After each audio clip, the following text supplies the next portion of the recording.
Hey everybody, it's Megan and welcome back to Storytime Saturday. For today's Storytime, I am going to share the story of how we got to our dog Nala.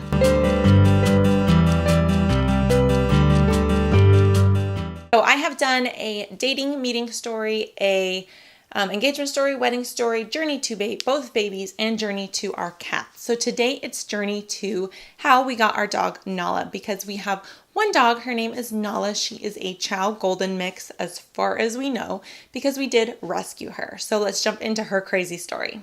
I have had dogs and cats my entire life. So when Wayne and I had the 3 cats and we moved into our first house, I knew I needed a dog of some kind, and I didn't want to go to a breeder and spend all that kind of money for a dog that was probably going to have some serious issues. So I wanted to rescue a dog.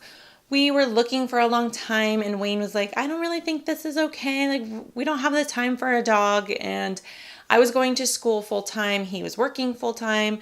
I was also working as a nanny when I wasn't at school. So we were very busy, but I knew that I wanted a little puppy. So lo and behold, when he is out of town, I get this thing popping up on my Facebook that my aunt had posted, my aunt or my cousin, that they found puppies.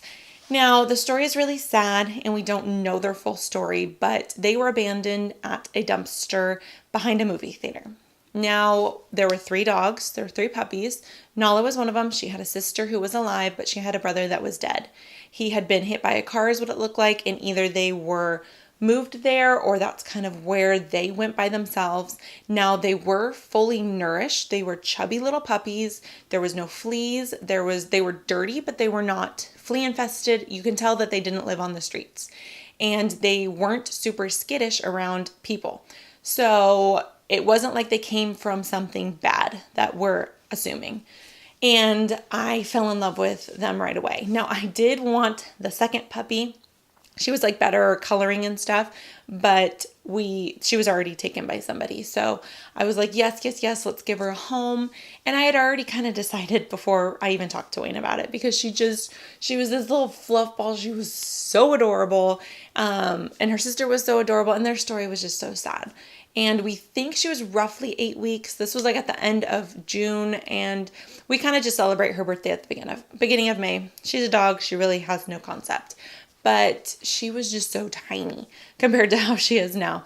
And so he gets back from Google I/O is where he was. So he was up in San Francisco. He gets home, and I told him kind of what was going on over the phone. But he gets home, I'm like, okay, so tomorrow we're going to go get a puppy. And he was just like, what? But yes, we went down to where my aunt was, and we literally met her at a Starbucks because it was just kind of the easiest place right by the freeway. And yes, Nala became ours. The moment they handed her to me, it was like my baby. I just loved, she was just a fluff ball, and she was so sweet. She has always been the absolute most sweetest dog ever. She is so sweet. She is like a human. And from then, I mean, that's just how she came to be. So she didn't have any problems. They had already gotten some of the basic shots for her. They hadn't fixed her yet, but she was just a little tiny thing. So we had to do that. She has been up to date on her shots ever since. She does it no problem. She is just such a good dog. Now, like I said, I was going to school full time. This was during the summer when I got her, so at least I had a good month and a half of just her and me, until if I had to work, then I would go to work. But she was just so good. She only ate 1 pair of sunglasses, and it was because my husband left them somewhere that she could get them, so it was not her fault. She was a puppy.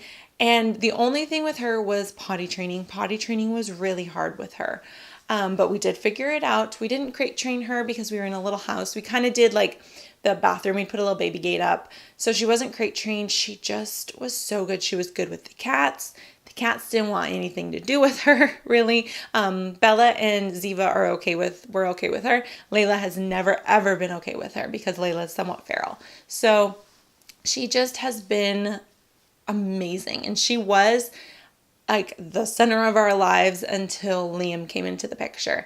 And she's so funny. Whenever I'm pregnant, she's attached to me. She wants to be right by me. It's like she knows. And I swear she knows it even before I know it.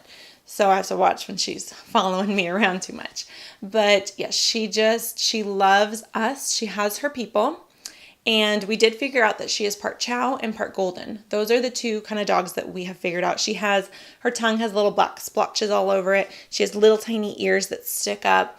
And then she's kind of got like the Chow tail, but it's golden fur. Like her entire body is like golden fur. She has the weirdest coat because it's the combo of the two dogs, but she's gorgeous. She is just an absolutely gorgeous pup. We get compliments on her all the time.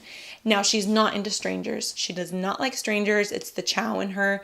Chow takes over, especially because it's a female Chow, in that they're more dominant than the male Chows. She doesn't do too well with other dogs because she wants to play, but they don't want to play with her. It's like she has some kind of weird aura around her that they know she's crazy and they don't want to mess with her, especially if it's another female dog. She's totally fine with male dogs, totally fine, because she can dominate them. That's fine, but it's another female. She fights. She just does not play well with them. But if we go to a dog park, she kind of is avoided by everyone, and that works out fine. Like, we can go to dog parks, we can go to dog beaches, and she just kind of doesn't mess with anybody unless they're up in her business. Then she tells them to back off. So there was one time where that happened and it was really bad. And I was like, I'm never taking you back to a dog park ever again. And I haven't, unless Wayne is with me. I cannot do it by myself because she's so big now. She is 61 pounds or 62 pounds. We just went to the vet. And when we're at the vet, she has to have either us holding her face or a muzzle because she snips. She doesn't like to be messed with on her back end. Now, I don't know if that stems from being a baby and being abandoned. I'm not sure, but she just doesn't like people touching the back end. And she has tried to bite people. There's been 2 people that she's kind of nipped at their face because they got in her face. You do not get into a dog's face, especially if you don't know them. And yeah, she doesn't like that. With the kids, when they are first born, she follows me and the baby around for an entire month. Both boys, she has done that. She will not leave our side. She will not leave the baby's side for an entire month. And then after that month is up, she's like, okay, you got it. I don't need to be around here anymore. And she kind of backs off for a while. And then when they hit the toddler stage, like Nolan's starting to get to that toddler stage where she's not a fan of toddlers. She is not a fan of Liam whatsoever. She doesn't want him to come at her.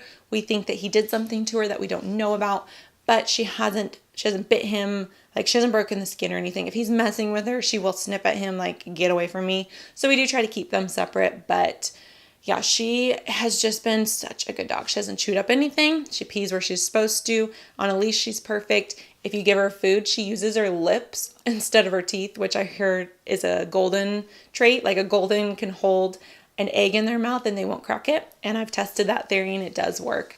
She uses her lips. It is so adorable. She doesn't really need to be on a leash, but it is the law, so we do keep her on a leash. But we love our Nala girl so much, and we named her Nala because she looks like a lion. With all that fur, she just looks like a lion, so we called her Nala. And if you haven't noticed, I have a theme with my animals that have an A ending. We have Bella, Layla, Ziva, and Nala. It gets kind of like a tongue tie when you say them all, and people make fun of me for it, but you know what? Their names are cute, and that's all that matters. So there you guys go. That is the story of our Nala girl. She is 5 years old. She's a Golden Retriever Chow mix, and we absolutely adore her. I highly, highly recommend to rescue animals. Do not buy them. Rescue them, especially if it's an animal who has been found on the streets and needs a home, because there are so many animals out there. Don't breed. Rescue. That is just my little preach for you guys, because I just love animals so much and they all need a nice home. I hope you guys are having an amazing day. Make sure to hit that subscribe button. Give this video a big thumbs up. Leave me a comment. Leave me suggestions for videos. I love to hear what you guys have to say, and I'll see you guys next time. Bye, guys.